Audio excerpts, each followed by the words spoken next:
Pippin is the well-known fool of the Fellowship.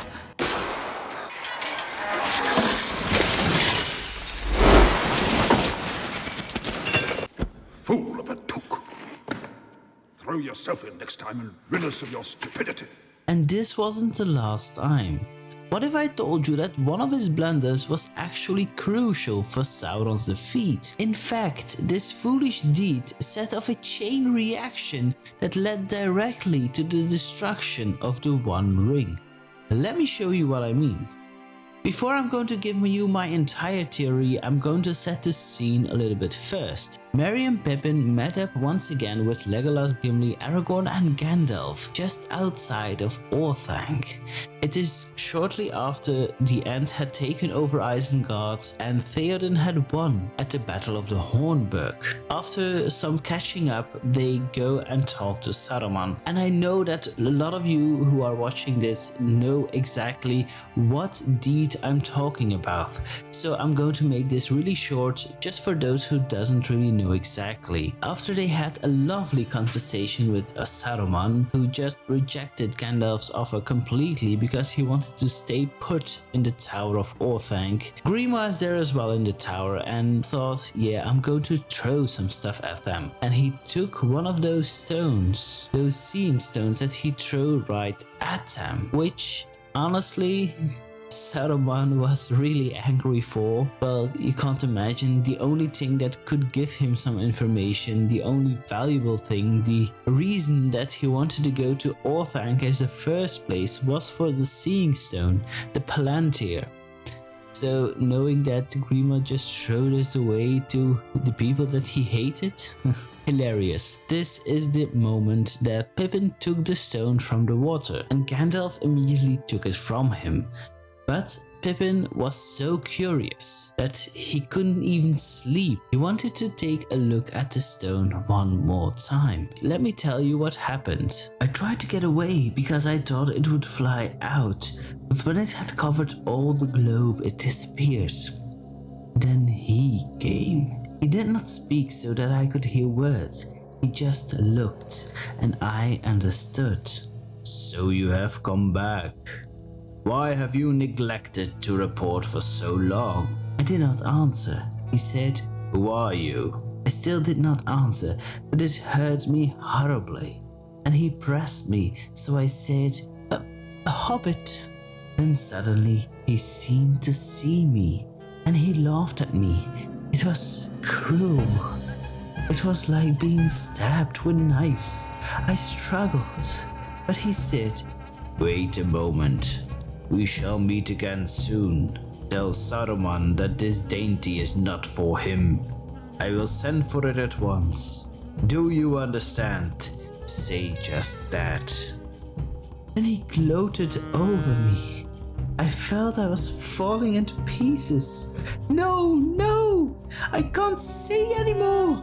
I don't remember anything else. This is what Pippin saw in the Palantir, and Sauron did not question him any further. He wanted to go and grab him from the Tower of Orthanc because in Sauron's mind, this hobbit was trapped in the Tower of Orthanc, was captured by Saruman, and he thought that this was the hobbit who had his One Ring. And he was so happy, so relieved that the ring was finally in his grasp, that he was so close in retrieving it, that he did not question anymore. He just sent his Nazgul as quickly as he could, go to the Tower of Orthanc, retrieve what belongs to him, and return to Mordor so Sauron could regain his power with the One Ring. This moment is just pure luck. It is said that you need to be on the exact point, in the exact coordination, looking just right to communicate with another stone. So Pippin must have been in just the right place,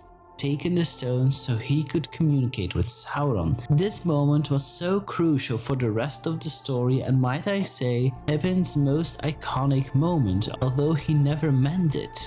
just such a little moment, but yet so crucial, and this is where we're going to dive deeper. At that point, Sauron believes that Pippin is actually the ring bearer, that he has the One Ring and is trapped in the Tower of Orthanc. But a couple of hours later, someone else takes a look in the same Palantir, and this time it is Aragorn. And Aragorn actually battles with Sauron, trying to take control of the stone, and he succeeds because he has the heritage and the strength to do it, although like he said in the text, it was just barely. Sauron immediately came to the conclusion that Aragorn, who is the heir to Elendil, had captured the Hobbit from the Tower of Orthanc and had defeated Saruman. This was his conclusion, this was what happened. So now Aragorn claims himself openly, says who he is to Sauron, and now he has the One Ring? Well, at least in Sauron's eyes. So that is why Sauron started his war against Gondor earlier than he planned. Sauron became very hasty, and he sent out his forces and his troops to attack Gondor. Luckily, the Free People have won the battle, like you know from the movies or the books, whatever you have seen. And the moment that Aragorn just goes with his troops of Gondorians, Rohirrim, the Grey Company, they go to war to the Black Gate to attack Sauron, he is getting afraid that Aragorn is going to defeat him, destroy him. His entire mind is focused on Aragorn and his troops coming nearer to the Black Land.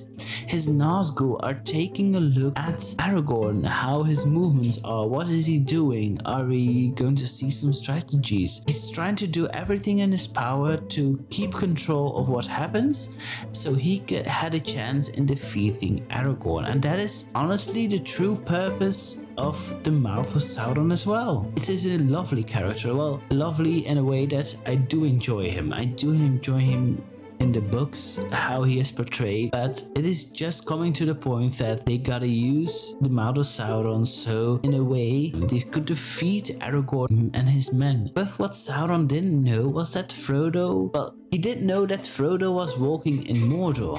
He believed that he was just spying, looking what Sauron is up to, looking at his plans. And although he knew that it was a hobbit, he never knew and could even figure out that this was actually the real ring bearer and that he was going to go to Mount Doom and destroy the ring. But because of Aragorn's deeds, because Aragorn marched to the Black Land, every orc was stationed at the Black Gate, every Nazgûl was focused on Aragorn. Frodo and Sam could walk freely in Mordor. And this all led to the moment that Pippin looked into the Palantir, because Sauron was 100% sure that the ring was in Minas Tirith, and then with Aragorn.